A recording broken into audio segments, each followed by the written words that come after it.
यही गंगा जमुना की धरा है, यही साहित्य का गलियारा है, जहाँ की तहजीब में नफाजत नजाकत की विचारधारा है, यही तो प्रयागराज हमारा है। नमस्कार, आप देख रहे हैं यूपी 24 नेटवर्क। मैं हूँ आपके साथ अंजलि त्रिपाठी। बहुत स्वागत है आपका इतिहास के दर्पण में, जहाँ आज हम आपको संगम के हर एक नजारे से रूबरू कराएंगे। प्रयागराज उत्तर प्रदेश राज्य का एक प्रमुख शहर के साथ साथ हिंदुओं का एक बहुत ही पवित्र तीर्थ स्थान माना जाता है।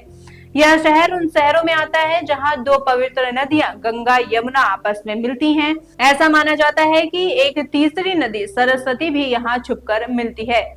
इस कारण से इस जगह को त्रिवेणी संगम कहा जाता है। यहाँ हर 12 साल में कुंभ मेला और 6 साल में अर्ध कुंभ मेला लगता है। इसमें दुनिया भर से करोड़ों लोग आते हैं और गंगा यमुना सरस्वती के संगम में डुबकी लगाकर आस्था दिखाते हैं।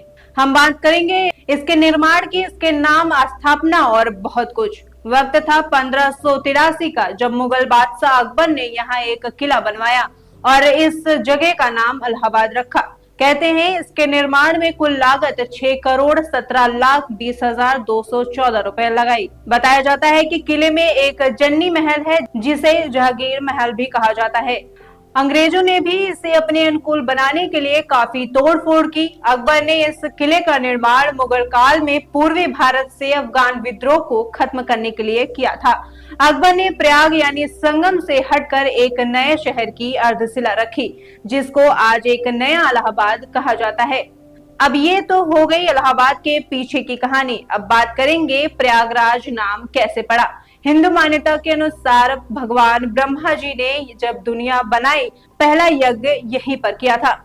इसी से इस जगह का नाम प्रयाग पड़ा।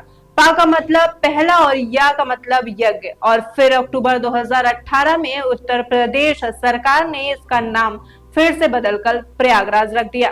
कहते हैं कि भारत के स्वतंत्रता आंदोलन में भी इलाहाबाद की एक अहम भूमिका रही। नेहरू गांधी परिवार से जुड़े होने के कारण इलाहाबाद ने देश को प्रथम प्रधानमंत्री भी दिया। चंद्रशेखर आजाद ने यहीं पर अल्फ्रेड पार्क में 27 फरवरी 1931 को अंग्रेजों से लोहा लेते हुए ब्रिटिश पुलिस अध्यक्ष नॉट बाबर और पुलिस अधिकारी विश्वेश सिंह को घायल कर कई पुलिसकर्मियों को मार गिराया और आखिर में खुद को गोली मारकर आजीवन आजाद रहने की कसम पूरी की। 1919 के रॉलेट एक्ट को सरकार द्वारा वापस न लेने पर जून 1920 में प्रयागराज में एक सर्वदलीय सम्मेलन हुआ, जिसमें स्कूल, कॉलेज और आंदोलन के बहिष्कार के कार्यक्रम की घोषणा हुई। इस तरह से प्रथम सहयोग आंदोलन और खिलाफत आंदोलन की नींव भी इलाहाबाद में ही रखी गई। ये तो हो गई इसके इतिहास की बात। अब हम बात करेंगे संगम किले की। आपने प्रयागराज दुर्ग का नाम तो सुना ही होगा। 1583 में अकबर ने प्रयागराज में गंगा यमुना के संगम पर प्रयागराज दुर्ग का निर्माण शुरू करवाया। यह किला 4 भागों में बनवाया गया। पहले हिस्से में 12 भवन एवं कुछ बगीचे बनवाए गए। दूसरे हिस्से में बेगमों और शहजादियों के लिए महलों का निर्माण करवाया गया। तीसरा हिस्सा शाही परिवार के दूर के रिश्तेदारों और नौकरों के लिए बनवाया गया। चौथा हिस्सा सैनिकों के लिए बनवाया गया। इस किले में 93 महल, 3 झरोखा, 25 दरवाजे, 277 इमारतें, 176 कोठियां, 77 तहखाने व 20 अस्तबल और 5 कुएं हैं। वहीं प्रयागराज में स्वराज भवन का नाम भी सुनने में आता है। स्वराज भवन प्रयागराज में स्थित एक ऐतिहासिक भवन एवं संग्रहालय है, जिसका एक मूल नाम आनंद भवन था। इस ऐतिहासिक भवन का निर्माण मोतीलाल नेहरू ने करवाया था। इसके बाद यहाँ कांग्रेस कमेटी की मुख्यालय बना। प्रयागराज वह जगह है जहाँ गंगा यमुना सरस्वती नदियां आपस में मिलती हैं, क्योंकि यहाँ 3 नदियों का संगम होता है। इसलिए इस जगह को त्रिवेणी संगम भी कहा जाता है। यह संगम देखने में बहुत सुंदर और मन को भाने वाला लगता है।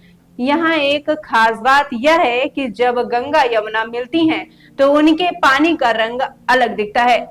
वहीं संगम के पास एक बहुत ही खास हनुमान जी का मंदिर है।